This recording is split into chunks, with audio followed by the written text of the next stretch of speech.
Fingerboard Workshop's little rail, little sesh rail. I've had this for like a year.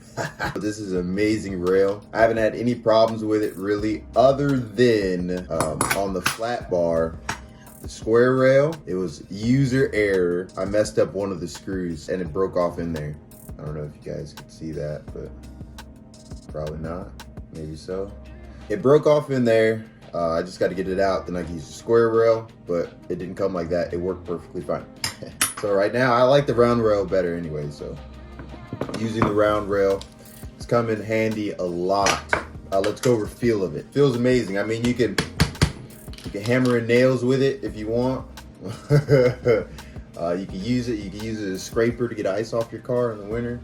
I mean, this thing, it's pretty solid. It holds up really well. It does have like little cork textured covers on the bottom, I guess you call them, or they stop it from moving, and those work really well. I haven't had any problems with it moving around on me, other than when I miss a trick, or I'm going to, say I'm like going to flip into a trick, and I either miss the trick or miss the rail with the board completely, and I shove it over or something. But I mean, once you get into a trick, it stays in there. It's locked in. They come with the adjustment level. You could go real tall or real short, whatever floats your boat. I got it just in the middle. Suits me just fine. I can do regular tricks and switch tricks. With this, it's a little bit harder to do switch tricks, and this just feels a little bit too small. All right. Okay, so we went over feel of it. Feel is amazing, sturdy, locked in, not going anywhere. I mean, on any surface, wood, ceramic tile, countertops, anything, it's not going anywhere. And these don't move around on you.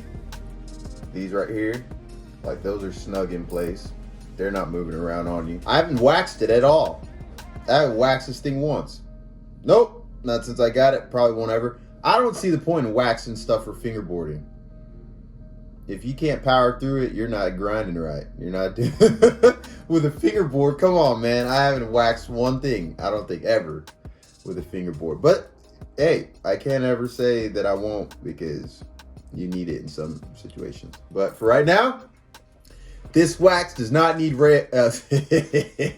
this rail does not need wax at all. Flat bar either. Flat bar has no wax on it either. Square rail, no wax.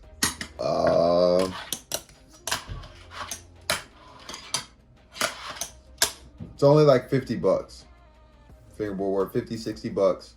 Really good for the price. I mean, he probably is not even making, I don't know how much he's making on it, but that's a really fair price for the quality rail you have with different adjustments. You got a square rail, a circle rail. Thing's heavy, it's about a pound. It's not going anywhere.